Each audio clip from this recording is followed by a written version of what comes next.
A mi izquierda está Martín Caparrós, escritor, periodista. Aquí a mi derecha sentado Fernando Iglesias, que es diputado de la coalición cívica, pero también es periodista, escritor, un intelectual. Y nos parecía interesante discutir a partir de esta nota tan provocativa que escribió Caparrós, y me parece que la palabra se la tenemos que dar a Fernando Iglesias después de que está planteado el tema. Sí, los dos argumentos son que Carrió es apocalíptica y que es la derecha. Yo creo... No. ¿Que se corrió a la derecha? No son esos los argumentos, pero si querés discutir eso, habla de eso. Pero Yo después te voy a decir cuáles son los argumentos. Bueno, arrancamos con Iglesias. A mí me gustaría discutir eso, si Martín prefiere, no hay problema. Yo voy a decir lo que es exactamente lo contrario. Yo creo que justamente algo que no es la doctora Carrió es apocalíptica, y si algo que no es la coalición cívica ni la doctora Carrió es la derecha. ¿Por qué no es apocalíptica? Vamos a discutir lo que importa, para poner los términos de Martín. 2001-2009, la deuda per cápita, los argentinos debían cada uno $3.800 en el 2001, que eran 3.800 pesos, hoy debe cada uno $5.200, que son 19.000 pesos.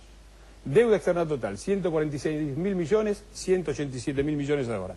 48% del PBI, 46% del PBI. Las reservas del Banco Central, si hacemos el cálculo, no quiero abundar, son más o menos la misma. La indigencia, que era de casi del 13%, hoy anda en el 12,8%. La pobreza era del 38%, hoy anda al 33%. Son datos interesantes para De Petri, ¿no?, que hizo todo.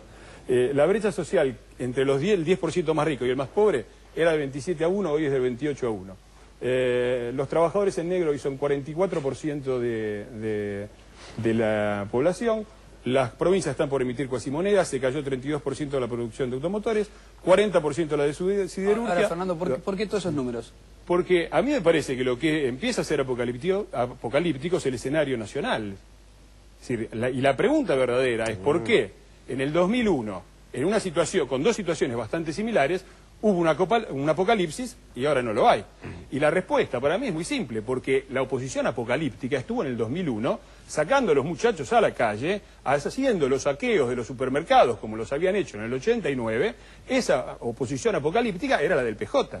Por eso es una situación escandalosa de un país que produce alimentos para 300 millones de personas y que en 5 años de crecimiento económicos a ritmos chinos no solucionó el problema del hambre en el país. La oposición en aquel momento era apocalíptica. La doctora Carrió, lejos de ser apocalíptica, dice todos los días, por ejemplo, pongámonos en estos términos, imagínense que en el medio de la irritación enorme que siente el campo en este momento, o en el medio del conflicto del año pasado, la doctora Carrió hubiera salido a decir hay que cortar todas las rutas, no hay que dejar pasar un solo camión. Imagínense el nivel de violencia que habría. Entonces, resulta que quien no es apocalíptico, quien dice no hay que responder al odio con el odio, hay que mantener las reivindicaciones, pero hay que, como hemos dicho en todos los piquetes de campo, y están las cámaras de testigos, hay que defender las reivindicaciones de campo porque las creemos que son justas, pero hay que también respetar los derechos de los demás argentinos. Justamente, si no hay apocalipsis, es porque hay una oposición responsable. Así que me parece que el amigo Martín... A ver, vamos por ese primer día. Pueden dialogar, No, yo quiero... A ver, por un lado, primero estableciste que la situación argentina era apocalíptica. Escandalosa, es escandalosa. Bueno, no llega al apocalipsis porque hay una oposición responsable. Es escandalosa, ¿no? Sí, claro que es escandalosa. A mí lo de definir que si Elisa Carrió es apocalíptica o no es apocalíptica, la verdad, me interesa poco. Me parece una discusión bizantina, una discusión de teólogos, y creo que ni vos ni yo lo somos.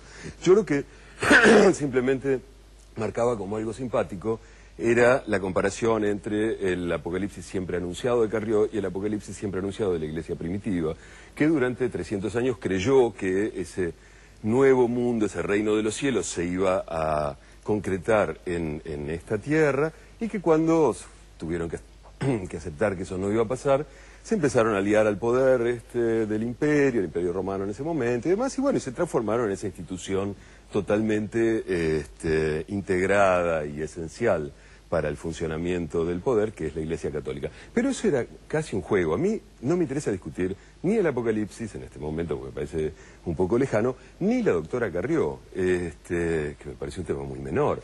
Si hablé de eso en un artículo es porque me parece que ella sintetiza dos de los modelos más nefastos de la política argentina en los últimos 20 años, digamos, que fueron los que traté de definir en ese artículo. Uno, lo que yo llamo el honestismo, y que esto me parece central.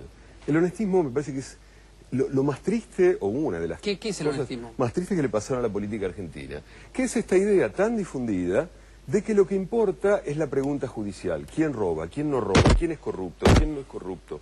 ¿Dónde está el delito? En vez de pensar dónde está la política. Hicieron del grado cero de la política lo único que importa. Quiero decir, por supuesto, nadie tiene que robar, nadie tiene que corromperse, nadie tiene que nada. Pero eso, definir que fulano es corrupto o que mengano roba, no define nada en política. Se puede ser muy honestamente de derecha, se puede ser muy deshonestamente de izquierda, y viceversa y viceversa. Quiero decir, nadie nunca dijo que Bush robara, y sin embargo le hizo un daño al mundo extraordinario. Entonces, limitar el pensamiento político a la denuncia, a la búsqueda del hecho criminoso, es terrible, y en la Argentina ha hecho un daño espantoso. Perdón, solo porque eso fue así, se explica un engendro político del tamaño de la alianza que nos gobernó entre el 99 y el 2001, donde se juntaron el supuesto centroizquierda y conservadurismo católico de la Rúa y compañía, en un solo bloque que solo se podía juntar porque supuestamente los enemigos robaban, porque la denuncia de la corrupción los unía y ellos decían, no, nosotros somos honestos. A eso llamo el honestismo, a dejar de lado cualquier debate político en aras de pensar quién roba, quién no roba, quién es corrupto, quién no lo es. Fernando. Para empezar, a mí no me parece que sea una cuestión secundaria, porque cuando se dice que una candidata a la presidencia de la Nación, que es la principal referente de la oposición, la segunda en las últimas elecciones, es apocalíptica, indirectamente se está diciendo que no puede gobernar. Entonces, lo que se hace... No puede, ¿no? Sí, bueno, está bien. Bueno, yo digo... Vos ratificás que no puede. No, pero no se necesita decir indirectamente, yo lo he dicho directamente, pero no me importa eso. Bueno, te digo, discutamos sobre lo que me parece que importa. Bueno, pues discutamos también lo que a mí también me parece que importa. A mí me parece que importa, para cambiar este país, yo estoy de acuerdo en que terminar con la corrupción no es un programa suficiente. Hay muchísimo más, y la coalición tiene muchísimo más, tiene equipos técnicos, tiene programas. A mí me sorprende, por ejemplo, ahora escucharlo a Solá hablar de un ingreso para todos los pibes. Eso se llama INCINI, Ingreso Ciudadano a la Niñez, es una propuesta del ARI, que hoy forma parte de la coalición cívica, que tiene 8 años de antigüedad y que Solá... No, perdóname, fue una propuesta de la CTA mucho antes que eso. Bueno, perfecto. Bueno, entonces no digas que inventaron el café, porque el café ya está inventado. Martín, los ingresos ciudadanos universales son una propuesta que existen en todo el mundo. Por eso. Sin embargo, vos acabás de decir, es una propuesta que hizo el ARI hace 8 años. No la hizo, antes la habían hecho otros. El primer sector político que planteó esto como un proyecto de ley en el Parlamento fue el ARI. ¿Me equivoco?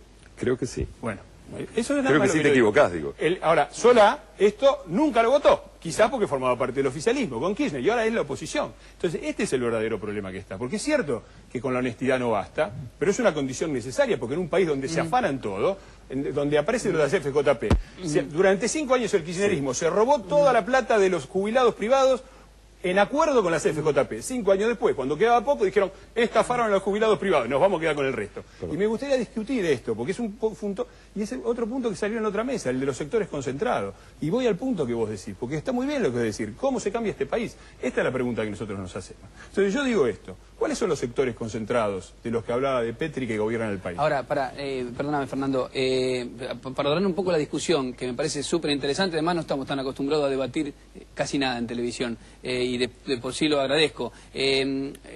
Caparrós dice además que la ubica a